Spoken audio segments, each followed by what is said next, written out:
چلا میں وعدہ نبھانے، چلا میں وعدہ نبھانے۔ تاریخ بتاتی ہے کہ رجب کی درمیانی تاریخوں میں معاویہ ہلاک ہوا اور اس کا بیٹا تخت حکومت پر بیٹھا۔ یزید نے حکومت سنبھالتے ہی والی مدینہ کو خط لکھا کہ امام حسین علیہ السلام سے بیعت لے لو یا ان کے سر کو میرے لیے بھیج دو۔ مدینہ کے والی ولید نے اپنا آدمی امام حسین علیہ السلام کے پاس بھیجا۔ آپ اس وقت اپنے نانا کی قبر پر تھے۔ جب ولید کی طرف سے پیغام امام حسین علیہ السلام کو پہنچا تو آپ نے فرمایا، میں گھر جا کر جلدی ولید کے پاس پہنچوں گا۔ آپ بیت الشرف میں آئے اور خاندان بنی ہاشم کے 30 لوگوں کو اپنے ساتھ لیا، جو چمکتی ہوں تلواروں کے سائے میں امام عالی مقام کو ساتھ لے کر چلے۔ امام حسین علیہ السلام بنی ہاشم کے جوانوں سے فرماتے ہیں کہ تم لوگ باہر ہی رکو، اگر میری آواز بلند پاؤ تو اندر آ جانا۔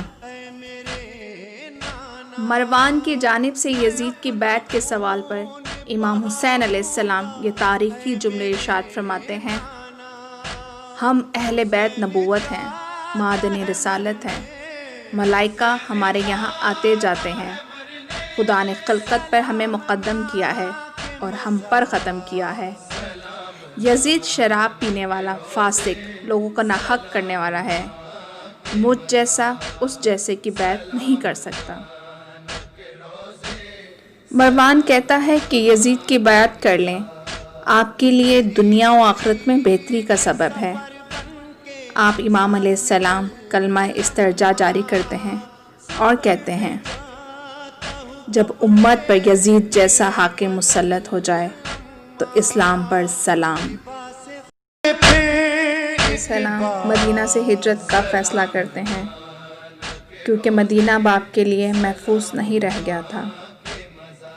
امام علیہ السلام فرماتے ہیں، میں نے اپنے جد رسول امت کی اصلاح اور بابا علی کی سیرت پر چلنے کے لیے قیام کیا ہے۔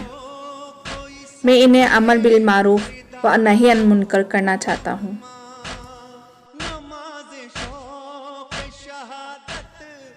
قافلہ حسین روانہ ہوتا ہے،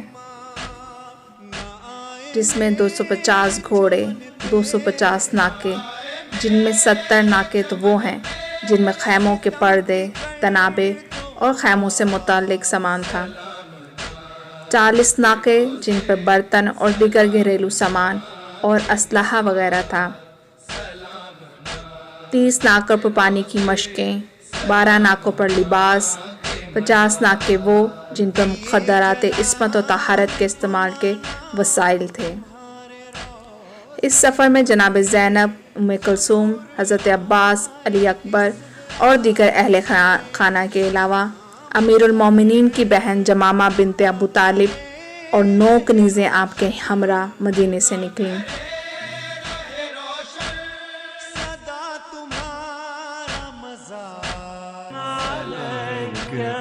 صلوات اللہ علیک یا نبی سلام علیک یا رسول سلام۔ دین اسلام کو بچانے کی خاطر 28 رجب کو امام حسین علیہ السلام نے نانا کا شہر مدینہ چھوڑا، 3 شعبان کو مکہ پہنچ گئے۔ امام حسین علیہ السلام 3 شعبان سے 8 ذی الحج تک یعنی 4 مہینے سے زیادہ مکہ میں قیام پذیر رہے۔ یزیدیت کو محافظ اسلام کا مکہ میں قیام کرنا سخت ناگوار تھا۔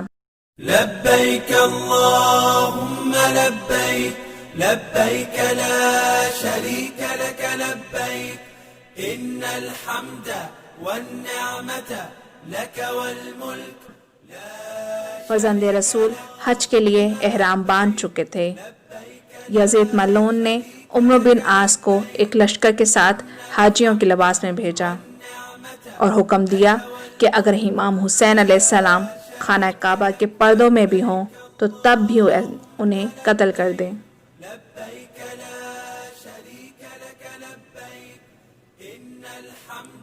امام حسین علیہ السلام تک یہ خبر پہنچی تو 8 ذی الحج کو امام حسین علیہ السلام نے حج کو عمرے میں تبدیل کیا اور احرام حج کھول دیے۔ وہ حسین جس نے 25 پیدل حج کیے تھے وہ اس دن مکے سے چلا گیا جب مسلمان حج کرنے کے لیے آ رہے تھے۔ کائنات اور تاریخ کے سب سے بڑے دہشت گرد نے فرزند رسول کو طواف کعبہ کے دوران قتل کروانا چاہا۔ جب امام حسین علیہ السلام تک یہ خبر پہنچی تو احرام حج کھول دیے اور مکے سے رخت سفر باندھ لیا۔ میں حج کے موقع پہ خانہ کعبہ کو چھوڑ کر جا رہا ہوں کیونکہ میں ایسے لوگوں کو دیکھ رہا ہوں جو حاکم شام کی طرف سے اپنے احراموں میں تلواریں چھپائے جوک در جوک میرے قتل کے لیے مکہ آ رہے ہیں۔ واللہ میں حسین اپنے قتل سے نہیں ڈرتا مگر اس لیے جا رہا ہوں کہ بیت اللہ میرے قتل سے خدا کے گھر کی حرمت پامال نہ ہو۔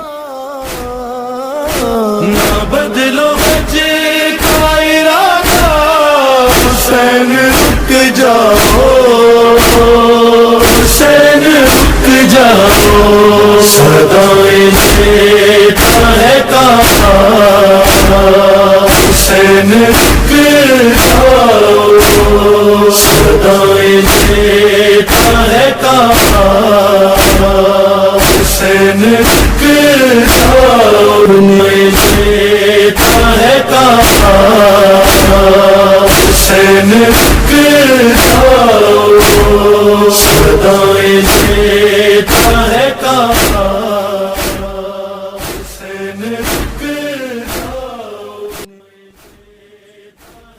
دوران سفر آپ کے خطبات خاص کر خطبہ مینا اور منازل کربلا اور اس کے علاوہ آپ کی تاریخی قربانی جو کہ عصر عاشور آپ اور آپ کے باوفا اصحاب کی شہادت پر تمام ہوئی اور آج تک باقی ہے، اور جہاں جہاں بھی یزیدیت کے مظالم ہیں وہاں گلشن شہادت میں اسی تمدن کے پھول کھلتے نظر آ رہے ہیں۔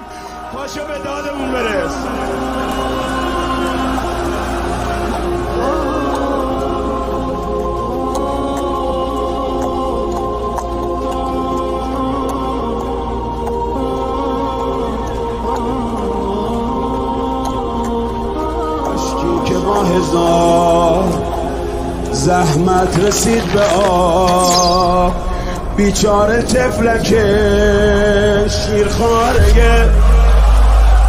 یه امیدی بسن تو خیمه، حالا آب نمیخوایم،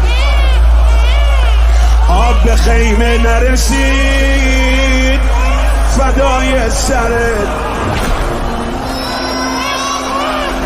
پاشو برگرد خیمه کس کار